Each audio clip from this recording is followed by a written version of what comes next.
Mga bossing, medyo makulimlim na pero pwede natin tong habulin kasi napakaganda naman ng ating unit mga boss. Business class to na van mga bossing. Sa naghahanap ng business class na van or business class na 6-seater, eto na mga bossing. Luxury car na to mga boss ha. Sa po itong Toyota Alphard mga boss na 2016 model. Bagong palit ang mga gulong niyan mga bossing, series 2025. Naka power sliding door to mga bossing. Iyan mga boss. Ang ganda ng accent ng ilaw niyan sa loob. Then dito sa kanyang interior. Alagang kasa to mga bossing ha. Yan. So sa mga naghahanap dyan ng Toyota Alphard or business class na van mga boss. Ito pwede mga bossing. B6. Price lang nila dito mga bossing 1,780,000. No, marami nagbebenta ng Alphard mga boss. Pero madalang yung mababa ang mileage. Kalimitan matataas ang mileage mga bossing kasi nga pang VIP unit to mga boss eh.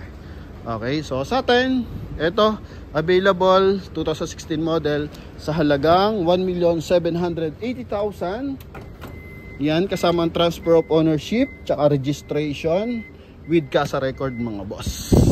No, kasama registration mga bossing kasi coding nito is Friday ending 0 so October ngayon. Talagang paristruhin mga boss, no? Sa mga interesado, eto na, bigyan ko kayo ng idea mga boss. Yan, no? Pindutin lang natin ang bahagya mga bossing para mas luminaw. So, eto mga bossing, para sa mga buyer natin naghahanap, eto na.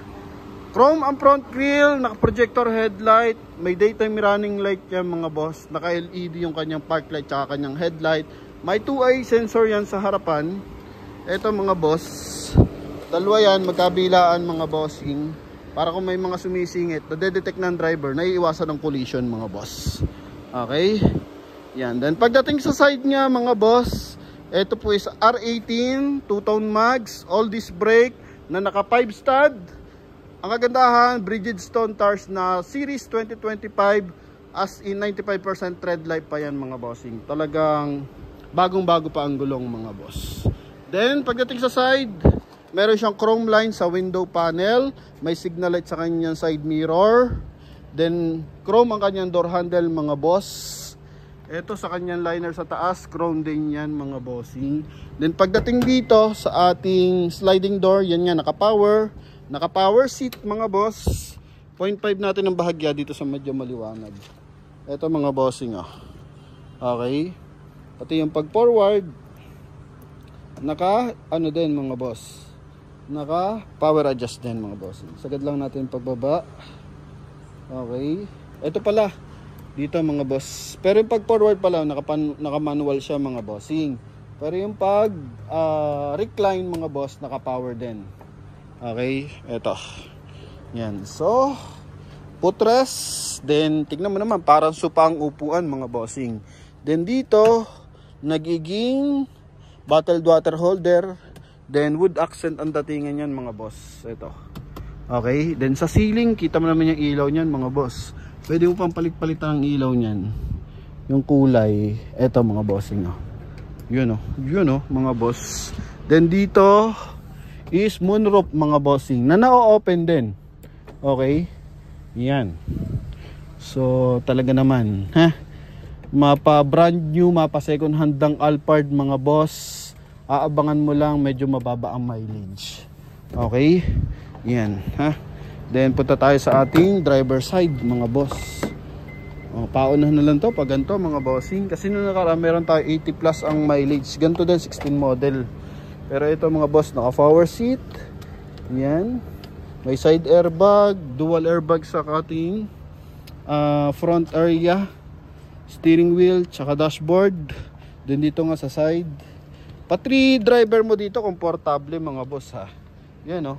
Kung wala kang driver, kung mag-drive, pero kung may driver ka, pati driver mo, komportable. Power fold ang side mirror. Yan mga boss. Okay. Open lang natin dito mga boss. Okay, then dito mga bossing, naka memory seat. Yan yung power adjust nya. Okay, then sa kabilang side. Yun mga boss. Then sa memory seat mga bossing, pindutin mo lang kung anong level. Didikit nga lang tayo pag nag level 1. Pagdating naman sa ating steering wheel mga boss, naka leather, wood accent to mga boss. And wala pa mga putok-putok mga bossing. Naka cruise control. Yan. Then ito yung ating meter cluster. So LED lights, kulay blue and kulay white mga bossing. Mileage natin 47,493. Ganda ng cup holder ang driver mo dito mga boss. Manlalamig siya kasi nakatutok sa aircon. Then naka 2 din audio system, automatic climate control, wood accent yung ating gearbox, tsaka yung ating center console, pati dito mga boss. Yan. Then armrest natin. Wow, luwag. Then naka factory leather yung ating upuan. Even dito naka power seat din yan. Okay. Yan yung pag forward. Dito pala yung pag forward mga bossing. Sa likod pala naka manual yan. Pero ito the best. Okay. And dito mga bossing yung ating moonroof. Okay. Then dito yung ating sun visor with mirror. Yan. Okay, sunroof lang pala to mga bossing, yung pala yung moonroof sa likuran, sorry. Okay, then dito is yung ating tailgate. Yan, naka power tailgate mga bossing. Ito mga boss. Yan mga boss. Naka power tailgate, pwede rin siya naka manual tailgate mga bossing. Okay, same time, naka power sliding door. Yan mga boss. Then sa kabilang side, yan. Yung mga buyer natin nasa abroad, baka gusto nyong bilhan yung mga relatives dito na nasa Pilipinas na medyo high-end na unit mga bossing. Eto. Yan o. Alright, mga boss. Close natin. Yun mga bossing. Okay, so makakaupo dito. Dalawa sa likod, dalawa sa gitna, dalawa sa harap. So good for 6-seater mga bossing. Sobrang luwag, sobrang komportable. Mapalabas, mapaloob. Talagang pag bumaba ka dito, para kang VIP mga boss. As in VIP ka na talaga. Kasi hindi ka naman makakabili basta nito mga bossing kung maliit lang ang budget natin. Pagdating sa kanyang dashboard mga bossing, yan ang ganda, ang haba. Okay, kaya sa mga buyer natin na nag-ipon para makabili nito, so congratulations sa inyo mga boss. On natin yung kanyang LED lights para mas maganda. Kung deserve, kung afford mo nang makabili nito mga boss, so why not mga bossing. Ito sariwang unit to mga boss. Oh, ganda. Mapamodelo, mapalumang Alphard. Talagang quality yan. Ito pala manual mga boss, doon lang pala naka power tailgate yan mga bossing ha. Okay. Yan, pag dito naka-manual yan. Okay, buo ang mga panel, magkabilaan, 100% na hindi to binaha mga bossing. Yan. Oh, 4 ang sensor sa likuran.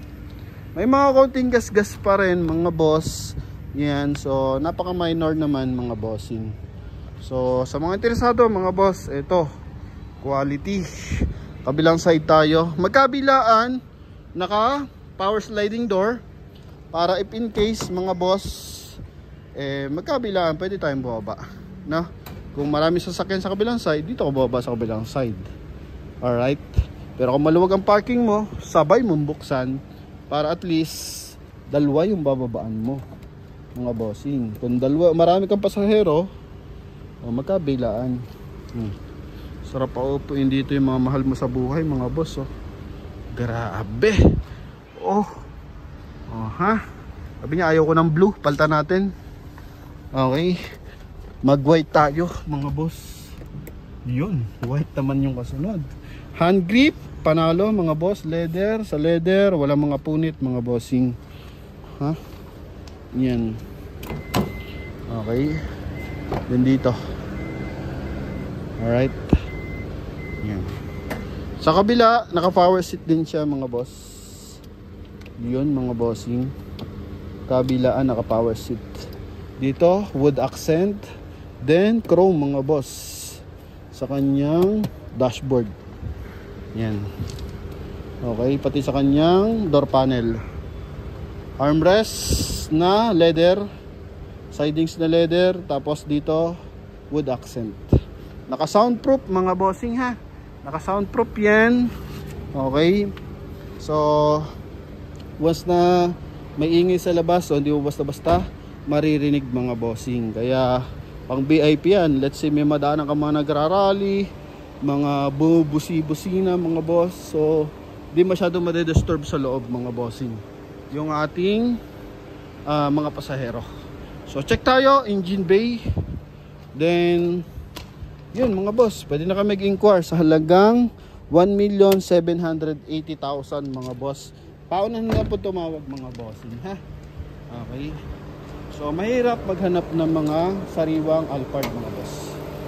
Yan. So naka Motolite XL ang gamit, naka V6 engine. Gasolina to mga bossing.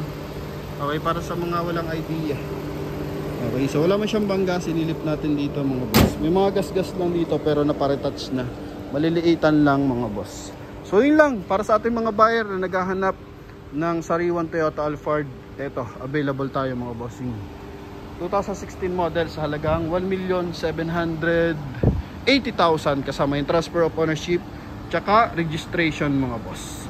So tawag na mga bossing, thank you and bye bye.